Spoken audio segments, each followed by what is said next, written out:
히랍인들은 델포이 신전의 하얀 대리석 위에 너 자신을 알라 이런 문구를 써놓고 좌우명으로 삼았다고 합니다. 자신을 안다라는 것, 이것은 정말 성장과 발전을 원하는 모든 사람들의 명제고 관심입니다. 또 자신을 정확하게 아는 것은 개인의 삶에도 중요하고 또 신앙생활에도 중요하고 또 인간관계에도 굉장히 중요합니다. 그래서 이 로마서 1장에서 바울은 하나님을 믿지 않는 이방인들의 타락상을 이야기하고 있는데요. 그들의 죄를 낱낱이 지적하면서 왜 너희들을 알지 못하냐, 이렇게 너희들의 그 죄는 사형에 해당한다, 이렇게 1장에서 이야기하고 있다면 2장에서는 하나님의 선민이라고 자처하면서 이 우월의식에 빠져있던 유대인들의 잘못을 들춰내고 있습니다. 1장은 불신자의 범죄에 대한 고발이라면 2장은 믿는다고 자처하는 기존 신자들의 죄를 고발하는 것입니다. 이 바울이 여러 번의 전도 여행을 하면서 뼈저리게 경험한 것이 있어요. 보니까 복음을 전하는데 가장 복음을 가로막고 방해하는 최대의 적은 자기 동족인 유대인들인 거예요. 또 그들이 잘못 해석해서 맹신하는 율법이 복음을 가장 가로막았습니다. 이들의 독선과 교만은 초대교회의 이방인들 성도들에게 아주 큰 영향을 줬습니다. 그로 인해서 전도를 하면 실족하고 교회에 나오려고 하면 또 그런 자들까지도 다 방해하고 이런 일이 벌어졌습니다. 로마서 2장 24절, 기록된 바와 같이 하나님의 이름이 너희 때문에 이방인 중에서 모독을 받는도다. 이 말씀은 스스로 하나님의 백성이다 이렇게 자처하는 사람들에게 주시는 말씀입니다. 중요한 것은 우리도 누구든지 이런 사람이 될 수 있다는 사실입니다. 나도 모르는 사이에 뜨거운 감격과 열정은 식어버리고 또 교회와 복음 사역에 내가 장애물이 될 수 있다는 것입니다. 위대한 신앙의 사람 다윗을 보십시오. 그가 항상 깨어서 하나님만 바라보던 그런 다윗이었는데 어떻게 됩니까? 그 거룩한 사람이 남의 아내를 빼앗고 또 남편을 전쟁에 앞세워서 살인교사하고, 그런 다윗에게 나단 선지자가 와서 뭐라고 합니까? 양이 많은 부자가 있고 또 가난한 자의 양 한 마리밖에 없는 가난한 자가 있었는데 그 양이 많은 부자가 그 가난한 자의 양 한 마리를 뺏어버렸다. 이런 고발을 듣고 다윗이 뭐라고 합니까? 사무엘하 12장 5절, 다윗이 그 사람으로 말미암아 노하여 나단에게 이르되 여호와의 살아계심을 두고 맹세하노니 이 일을 행한 그 사람은 마땅히 죽을 자라. 그런 악한 자가 누구인가? 반드시 사형을 집행하리라. 이때 이 기가 막힌 나단 선지자의 대답이 무엇입니까? 당신이 그 사람이라. 당신이 그 사람이라. 이처럼 바울은 교회 속의 의인들에게 선포합니다. 나는 문제없다. 나는 의인이다. 이런 자들에게 선포하는 거예요. 당신이 바로 그 사람이다. 여러분, 교회는요, 주님 앞에 나와 회개하는 악인들로 인하여 교회는 살아납니다. 그런데 회개하지 않는 자칭 의인들, 나는 의롭다 여기는 사람들 때문에 교회는 어려움을 겪어요. 교회는 악인들 때문에 문제가 일어나는 것이 아닙니다. 의인들 때문에 교회는 문제가 일어납니다. 이런 자칭 의인, 이런 의식에 사로잡힌 사람들의 몇 가지 특징에 대해서 오늘 말씀을 한번 살펴보겠습니다. 첫 번째로 따라서 한번 읽어볼까요? 시작. 판단하기를 좋아한다. 유대인들의 가장 큰 문제는 무엇인가? 자신은 보지 않고 남을 판단하는 겁니다. 우리들은 하나님의 선택받은 백성이다.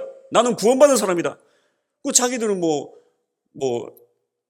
온 세상은 자기 중심으로 돌아간다. 그렇게 믿으면서 선민의식에 사로잡혀 있는 거예요. 그러면서 이방인들은 개처럼 여기고 아주 지옥의 땔감처럼 여긴다라는 것입니다. 자신들만이 하나님의 선택받았다는 어떤 자긍심으로 살아가는 것입니다.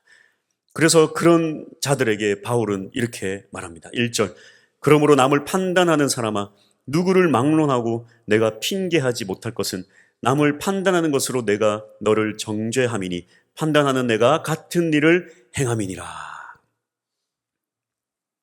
우리가 판단하는 대로 너희가 그대로 행하지 않느냐. 그대로 행하지 않느냐. 그래서 우리 교회는요, 그리고 교회 다니는 성도들은요, 이 세상에 어떤 문제와 타락의 일들이 일어날 때 남의 일처럼 여기면 안 돼요. 저것 봐라, 저것 봐라. 이거 다 우리 잘못입니다. 우리 잘못이에요. 그래서 여러분, 우리는 하나님의 은혜를 받고 살아야 돼요. 여러분, 참된 은혜의 특징이 무엇이냐면, 참된 은혜는요, 참된 은혜를 누리게 되면 항상 자기지향적입니다. 그러니까 참된 은혜를 누리게 되면 나부터 돌아봐요. 내가 문제가 있는가? 내가 죄가 있는가? 그런데 은혜가 떨어지면 어떻게 되는 줄 아십니까? 은혜가 떨어지면 정반대의 현상이 일어납니다. 은혜가 떨어지면요, 남이 막 눈에 밟혀요. 자기는 괜찮고 남은 문제가 많고. 우리가 믿음 생활하다 보면 성경의 남다른 해석에 아주 몰두할 때가 있습니다. 아무도 말하지 않는 그런 내용들, 나만이 깨달은 어떤 그런 진리들. 그러니까 한국교회는 한때 이런 바람이 불어서요, 막 여기저기서 성경 공부를 한다고 막 배우러 다니고 막 그랬던 때가 많이 있었습니다. 성경을 배우는 것은 잘못된 것이 아닙니다. 새로운 지식을 습득하는 것도 나쁜 것은 아닙니다. 그런데 잘못된 성경 공부가 있어요. 그게 뭐냐면 지식은 많아지는데 사랑이 점점 바닥나는 거예요. 그 비판력은 점점 커지는 것입니다. 괜히 눈만 높아져서 웬만한 설교로는 은혜도 받지 못하고. 저도 이렇게 성경 공부를 가르치다 보면 좀 몰랐던 사실들을 하나씩 알려줄 때가 있어요. 예를 들어서 뭐 사마리아 여인은 저녁 6시가 아니라 유대 그 로마시로에서 낮 12시가 아니라 저녁 6시입니다. 이런 걸 좀 제가 알려줍니다. 알려주면요, 막 새로운 사실을 알아냈다 그래서, 예를 들어서 뭐 뜨거운 낮 시간을 피해서 뭐 이런 설교를 하시면 저 잘못됐다고 막 비판하고 잘 안 듣는 거예요. 네. 그러니까 새로운 사실을 알게 되면 그 사실 가지고 비판만 많아져요. 그걸로 은혜 받을 생각을 하지 않고. 이런 문제들이 있습니다. 이런 문제들이 있어요. 그래서 진짜 제대로 된 성경 공부는 뭐냐면 하나님의 사랑을 경험하는 거예요. 이게 가장 중요합니다. 잘못된 성경 공부는 무엇인가? 지식은 많아지는데 하나님과의 관계가 이전보다 못해지는 상황, 사랑을 더 하지 못하는 상황, 잘못된 성경 공부입니다. 지금 우리가 다니는 이 교회를 개혁주의 교회라고 합니다. 뭐냐면 성경을 벗어나 면죄부 팔고 이런 잘못된 교리에서 종교개혁을 해서 칼빈의 이 성경 중심 사상을 따라서 이 예수를 믿는 교회를 개혁주의 교회라고 합니다. 개혁주의의 특징이 뭐냐면, 개혁주의의 정신은 뭐냐면 남을 비판하고 남을 판단하는 것이 아니라 내가 변화되는 거예요. 내가 매일같이 개혁하는 것입니다. 고정되는 것이 아니고 항상 성경 앞에 자기를 세워놓고 항상 주님 말씀 붙잡고 내 자신을 변화시키고 나아가는 것. 이게 바로 개혁주의 정신이에요. 자랑스러운 개혁주의 교회의 성도님들 될 수 있기를 축복합니다. 할렐루야. 아멘 소리가 개혁주의가 뭔지 잘 모르시는 것 같아요. 할렐루야. 두 번째 같이 한번 읽어보겠습니다. 시작. 회개하지 않는다. 5절 말씀인데요. 다만 내 고집과 회개하지 아니한 마음을 따라 진노의 날, 곧 하나님의 의로우신 심판이 나타나는 그 날에 임할 진노를 내게 쌓는도다. 회개하지 않는 사람들이 특징이 있는데요, 고집 때문이라고 성경은 말하고 있습니다. 고집. 하나님은 우리가 뭐 실수 조금 했다고 해서 벌하고 그런 분이 아니세요. 그런데 아주 고집과 완악함으로 일관하는 사람에게는 하나님 무서운 벌을 내리십니다. 로마서 2장 7절에서 8절입니다. 참고 선을 행하여 영광과 존귀와 썩지 아니함을 구하는 자에게는 영생으로 하시고, 오직 당을 지어 진리를 따르지 아니하고 불의를 따르는 자에게는 진노와 분노로 하시리라. 그러니까 이 고집, 마음이 굳어진 사람, 지금껏 기회를 주었지만 그 기회조차도 보지 않고 돌이키지 않고 회개하지 않는 사람, 하나님 진노와 분노로 하시리라. 커피숍 알바생들이 이렇게 뽑은 고객 대응의 난이도를 조사를 했는데요. 커피집에서 일하는 알바생들이 고객이 굉장히 어려운 고객, 쉬운 고객을 이렇게 나눴다고 합니다. 굉장히 난이도가 쉬운 고객은 20대, 30대 남자들이라고 합니다. 이들은 난이도가 어느 정도냐면 실수로 다른 걸 만들어줘도 그냥 그거 맛있게 잘 먹는데요. 아무 말도 안 하고. 그 다음 난이도는 누구냐면 20대, 30대 여성들입니다. 20대, 30대 여성들은 별 특이사항이 없는데 좀 요구사항이 조금 까다롭다고 합니다. 예를 들어서 뭐 따뜻한 아메리카노에 얼음 2개만 띄워주세요. 뭐 이런 것들이 있다고 해요. 그것만 잘 지켜주면 문제가 없는데 그걸 안 해주면 컴플레인을 받는다고 합니다. 이제 중급 난이도가 있는데요. 중급 난이도는 50대, 60대 여성들입니다. 뭐가 문제냐면 단체로 막 10명 이렇게 와가지고 커피 2잔, 3잔 시키고 아주 2시간, 3시간씩 앉아가지고 이 커피숍을 아주 들썩들썩하게 만들다가 간다고 합니다. 그리고 이제 난이도 상은 뭐냐면 제가 속한 건데요. 아이들과 같이 오는 손님이라고 합니다. 뭐 문제는 별로 없는데 이 나간 자리가 뭐 엄청 지저분하다고 합니다. 그래서 저도 이렇게 아이를 데리고 커피숍 가다 보면 미안할 때가 있어요. 바닥하고 위하고 엉망진창이 돼서 닦고 해도 잘 안 될 때가 있어요. 자, 그렇다면 이 난이도 최상은 어느 부류일까요? 난이도 최상. 누구일까요? 나는 아니다 다들 하시는 거 아닙니까? 난이도 최상은 바로 50대, 60대 남성들이라고 합니다.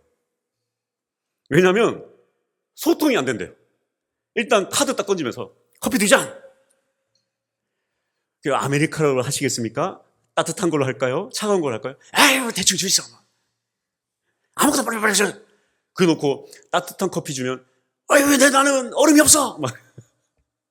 이게 이제 50대, 60대 남성이라고 합니다. 물론 다 그런 것이 아니고요. 그냥 웃으면서 흘리는 얘기인데요. 제가 이걸 보니까 조금 슬픈 게 뭐냐면, 아니, 20대 30대 남자들이 난이도가 최하였는데 어쩌다 몇 년 지나서 이렇게 난이도가 최상이 될까? 저는 그 기로에 서 있거든요. 난이도 최하였다가 점점점 난이도가 올라가는 것 같아요. 사람이 까탈스러워지더라고요. 고집도 많아지고. 고집을 버릴수록 평화가 찾아옵니다. 할렐루야. 몇천 년 동안 고집스럽게 자신들의 방식으로 살아온 민족들이 있는데요. 바로 이스라엘 민족입니다. 지금 현재 이스라엘과 팔레스타인 사이는 계속해서 군사 충돌이 일어나고 있습니다. 작년 5월인가 그때도요. 이스라엘이 팔레스타인을 아주 잔인하게 공격을 해서 뭐 어린아이 63명이 죽고 뭐 240명의 희생자 나오고 수천 명의 부상자 나오고 사실 굉장히 막 이슈가 되고 난리가 났었습니다. 갈등의 해소가 안 돼요. 입장들을 들어보면 팔레스타인은 우리는 원래 그 땅에서 살고 있는데 느닷없이 쟤네들이 우리 보고 이 땅에서 나가라고 하니까 땅도 빼앗고 집도 빼앗기고 하니까 우리가 난민이 되지 않냐. 이 전쟁 포기할 수 없다. 우리가 왜 나가야 되냐. 이런 입장입니다. 이스라엘 입장에서 뭐냐면 이스라엘은 이 2000년을 나라 없이 떠돌아다니다가 이 나치 민족 대학살 이후로 한마음으로 똘똘 뭉쳐가지고 1948년도에 이렇게 정식으로 이스라엘 국가가 건국되었습니다. 그러면서 그 땅은 과거에 원래 우리 땅이다. 원래 우리 땅이다. 그러면서 이 팔레스타인을 아주 공격하기 시작한 것입니다. 유대인들이 이 팔레스타인 땅을 집착하는 이유가 뭐냐면 그 땅이 바로 천국이라고 그들은 믿기 때문입니다. 하나님이 주신 땅이다. 그 땅은 다윗의 땅이다. 우리는 다윗의 자손들이다. 그들이 생각하는 천국은 무엇인가? 그 팔레스타인 땅에서 다윗처럼 온 세상을 호령하며 그 땅에서 살아가는 게 그들이 생각하는 천국입니다. 그런데 예수님이 이 땅에 오셨어요. 이상한 말을 하십니다. 마태복음 24장 14절. 이 천국 복음이 모든 민족에게 증언되기 위하여 온 세상에 전파되리니 그제야 끝이 오리라. 예수님이 이상한 말씀하세요. 유대인들아, 너네들만 가질 수 있는 그 천국, 그건 천국이 아니야. 그 땅, 그것도 천국이 아니야. 저 이방인들도 나를 믿기만 하면 천국 백성이 될 수 있다. 이 말은 무슨 얘기인가? 그 팔레스타인 땅, 예루살렘 그 땅을 포기하라는 얘기예요. 그 땅 천국이 아니라는 얘기입니다. 예수님을 믿기만 하면 천국을 누릴 수 있다는 거예요. 그러니까 어떻게 유대인들이 예수님을 인정할 수 있겠습니까? 그래서 유대인들은요, 지금도 예수님을 인정하지 않아요. 왜? 예수님을 믿는 순간 자신들이 생각하는 그 천국 버려야 되는데요. 팔레스타인 땅 포기해야 되고 예루살렘도 다 포기해야 되는데요. 그들은 절대 고집을 꺾지 않아요. 예수님 인정하지 않습니다. 왜? 자신들만의 천국을 만들어 가야 하기 때문에. 진정한 회개는 무엇인가? 진정한 회개는 무엇인가? 평생을 살면서 내가 진짜 진리라고 믿는 것, 내가 진짜 중요하다고 생각하는 것, 그것까지도 예수님이 그거 아니다. 너 회개해라. 그러면 내려놓을 수 있는, 그리고 주님 앞에 나아갈 수 있는, 그것이 진짜 진정한 회개입니다. 이사야 66장 2절, 나 여호와가 말하노라. 내 손이 이 모든 것을 지었으므로 그들이 생겼느니라. 무릇 마음이 가난하고 심령에 통회하며 내 말을 듣고 떠는 자, 그 사람은 내가 돌보려니와. 주님의 말씀을 듣고 떨면서 회개하는 심령, 내가 돌보려니와. 회개하는 심령, 회개하는 교회에 희망이 있고 미래가 있습니다. 회개는요, 저 세상 사람들이 해야 되는 게 아니에요. 우리가 해야 돼요. 매일같이. 할렐루야! 주님께 눈물로 회개할 수 있는 우리 모두가 되기를 소망합니다. 세 번째, 다 같이 한번 읽어볼까요? 시작. 변화된 삶이 없다. 로마서 2장 13절, 하나님 앞에서는 율법을 듣는 자가 의인이 아니요 오직 율법을 행하는 자라야 의롭다 하심을 얻으리니. 무엇보다 심각한 불신앙은 행하지 않는 믿음이에요. 삶의 변화가 없는 신앙입니다. 예수님께서 바리새인들을 어떻게 꾸짖으십니까? 마태복음 23장 3절, 그들은 말만 하고 행하지 아니하며.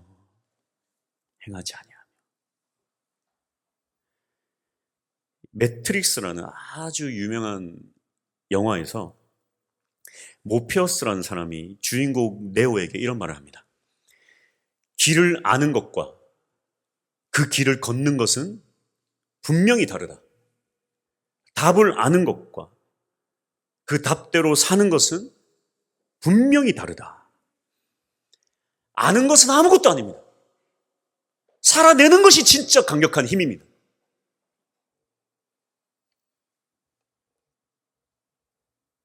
아는 것은 아무것도 아니에요.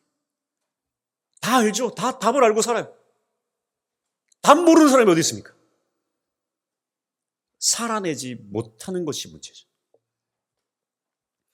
미국의 정신분석과 이 에드워드 비브링은 우울증의 원인을 뭐라고 분석했냐면 이상과 현실과의 갈등 때문이다, 이렇게 분석하였습니다.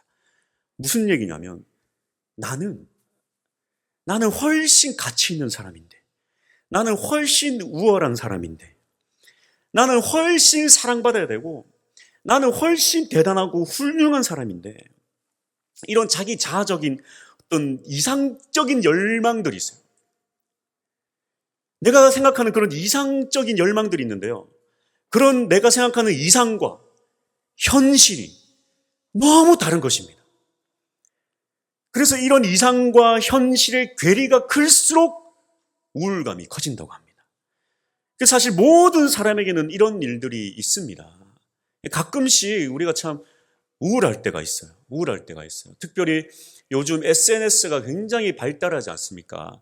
SNS는 공식적으로, 통계적으로 연구 조사가 발표됐어요. SNS를 많이 하면 할수록 불행해진다. 왜냐하면 SNS를 하면요, 세상 사람들은 다 행복해 보인대요. 자기만 불행하대요. 왜냐하면 자기는 제일 심심할 때 그걸 보고 있는데 SNS에 올라온 사진은 잘 제일 행복했던 순간만 포착돼서 거기 올리거든요. 저도 가끔씩 사진을 올립니다만 뭐 불행해서 지금 막 축 처져 있을 때 사진을 찍어서 올리지 않습니다. 제일 행복할 때 웃으면서 사진 찍어요. 거기다 뽀샵까지 좀 해가지고 예쁘게 올립니다. 그러면은 남들이 보면 야, 저 가족은 다들 행복해 보이네. 우리는 불행한데. 그렇게 생각을 한대요. 모든 사람에게는 뭐 이런 일이 좀 있습니다. 그래서 뭐 조금씩 가끔 우울할 때가 있는데요. 문제는 뭐냐면 이런 현상이 지속되는 겁니다. 계속 불가능한 어떤 이상들, 내가 생각하는 이상들, 나는 행복했어야 되는데, 나는 이랬어야 되는데, 그런 이상을 바라보고 내가 살고 있는 이 현실을 부정하면서 막 씨름하다 보면 이것이 계속 마음에서 녹아내리고 쌓이고 회복되지 않고 또 쌓이기만 하면 결국 만성이 되어서 무기력증에 빠지고 이 우울증이라는 병에 걸린다는 것입니다. 그래서 이 정신분석학 강용혁 원장은 이렇게 말합니다. 자신의 현실 상황을 객관적으로 보고 자신을 비춰서 잘 보고 스스로 점검을 하면서 좀 살아야 된다. 그것을 도와주는 게 이 정신과의 의사들이다. 본인이 직접 그걸 해야 된다. 참 이게 말처럼 쉽게 되는 건 아닙니다. 이 문제를 저는 이렇게 정리를 하고 싶은데요. 알기만 하는 것에서 멈추지 말고 지금 행동해야 한다. 이게 무슨 말인지 제가 제 경우를 좀 예를 들어서 말씀을 드려야 좀 설명이 되어질 듯 합니다. 부끄러운 저의 마음을 좀 고백을 하자면, 여러분 정말 교회에 새로운 분이 한 분이 이렇게 오셔서 새롭게 와서 이 자리에 앉아서 예배 드리는 거 기적 같은 일이에요. 거기에 등록까지 하고 잘 교회 다녀서 세례까지 받는 것은 정말 기적과도 같고 아주 진짜 축제입니다. 축제. 이런 놀라운 축제가 어디 있습니까? 그리고 여러분 정말 다음 세대들이 교회 오기가 얼마나 힘들어요. 그런데 다음 세대 학생들이 막 교회에 와서 북적북적 거리면서 막 교회가 다음 세대 아이들로 막 난리 나는 건요. 이게 지금 이 시대 교회들이 하고 싶어도 안 되는 거고 정말 기적과 같은 일이에요. 정말 대단한 일입니다. 하나하나 이렇게 해나가는 것이 우리에게 정말 중요한데요. 저도 그냥 이렇게 해나가면 되는데 지난주에 저보다 이렇게 3개월 일찍 담임을 나가신 목사님 소식을 좀 들었습니다. 저는 뭐 이런 소식 듣고 싶지 않은데 세상에 귀가 있으니까 들리더라고요. 이게 귀가 없어야 될 텐데. 아니 무슨 저보다 이제 3개월 일찍 나갔으니까 지금 1년 정도 됐는데 아니 무슨 1년 만에 교회가 200명이 부흥을 했네. 막 이런 얘기가 막 저한테 들리는 거예요. 압니다. 저도 답을 알아요. 그런 거 신경 쓸 필요 없어요. 그리고 뭐 상황이 각자 틀린 거고 뭐 거기는 거기대로 뭐 열심히 했으니까 좋은 거고 저는 저대로 또 열심히 하는 거 뭐 하면 되는데 답을 알아요. 답을 알아요. 그런데도 제 귀와 제 머리는 그러지 않은 거예요. 제 몸뚱아리는 반응을 하는 거예요. 심각한 자기 부정, 현실 부정 그런 게 일어나요.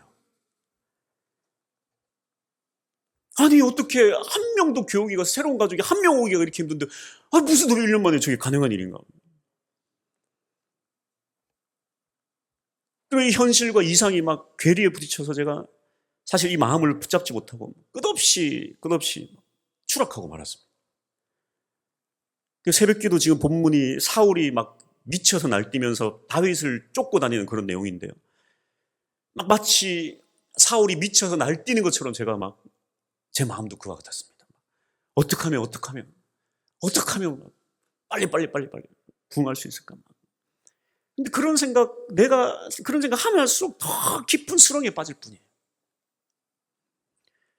그것이 회복되는 데는요, 다른 데 있는 것이 아니었습니다. 어제 전도팀이 얼마나 어제 따라 왜 이렇게 전도팀이 많이 나오셨는지 보여서 제가 막 깜짝 놀랐습니다. 저는 밑바닥에 있는데 우리 성도님들은 엄청 뜨거운 거예요. 하여튼 목사가 제일 믿음이 없어요. 그래서 그냥 막 아이들까지 나와가지고 막 사진 보셨죠? 막 애들이 전도지 주니까 어른들이 웃으면서 잘 받더라고요. 그리고 막 금요일, 토요일 아이들 금요일은 찬양팀 연습한다고 애들 와가지고 북적북적거리고, 어제는 무슨 아무것도 없는데 애들이 와가지고 악기 연습한다고 막 10명 오고 막, 그래서 금요일, 토요일 막 너구리 라면 10개씩 끓여가지고 막, 이야. 묵묵히 내 자리를 지키고 내가 해야 할 일들을 해낼 때 비로소 회복이 되고 삶이 다시 돌아오더라고요.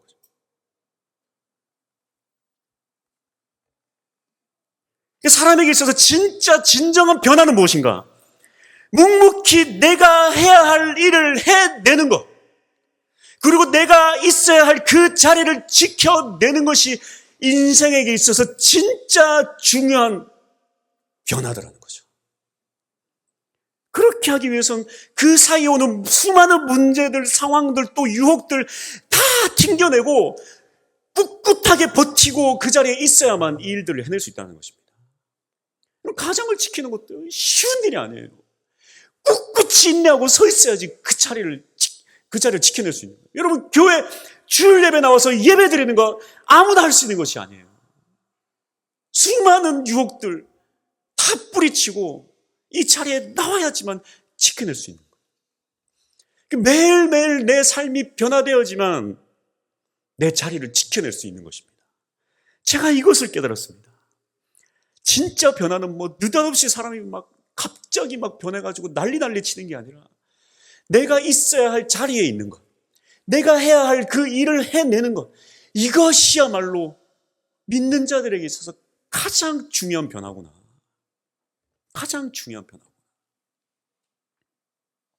매일매일 주님으로 새롭게 채워지지 않으면 어느 순간 무너지고 쓰러지는 거예요.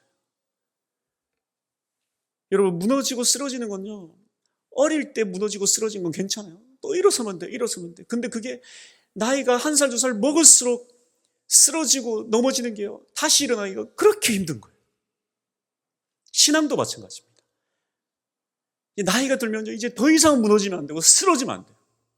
어릴 때도 막 무너지고 쓰러지고 과학이 맹신하고 의학이 맹신하고 그럴 수 있어요. 나이 들면 그러면 안 돼요. 더 붙잡고 나가야 되는 것입니다.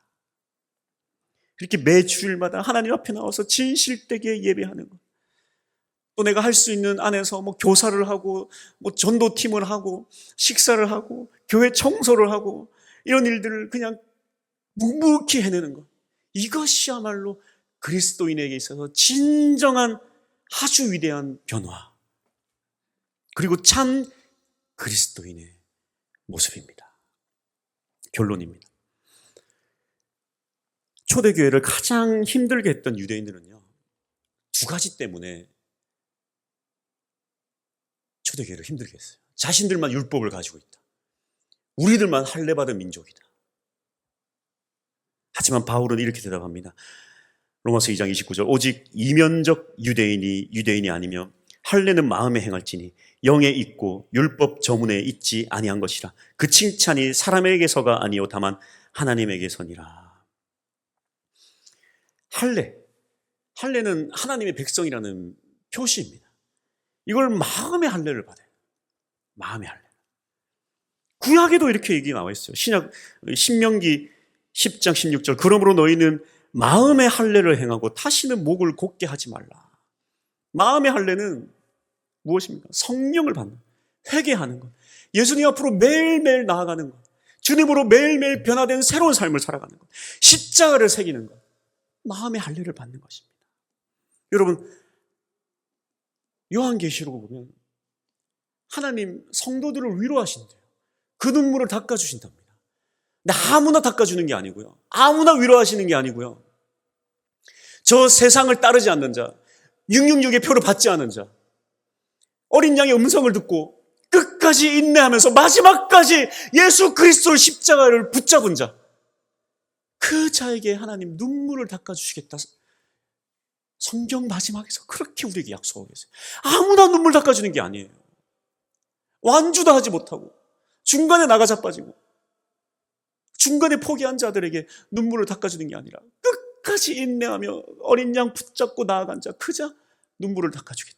요한계시록 7장 17절, 이는 보좌 가운데 계신 어린 양이 그들의 목자가 되사 생명수 샘으로 인도하시고 하나님께서 그들의 눈에서 모든 눈물을 씻어 주실 것임이라. 하나님의 위로는, 그 눈물 닦아주심은 끝까지 주님 붙잡고 나아간 자에게 하나님 그 눈물을 닦아주십니다. 힘써 참 그리스도인으로서 인내하며 주님 붙잡고 나아갈 수 있는 우리 모두가 될 수 있기를 축복합니다.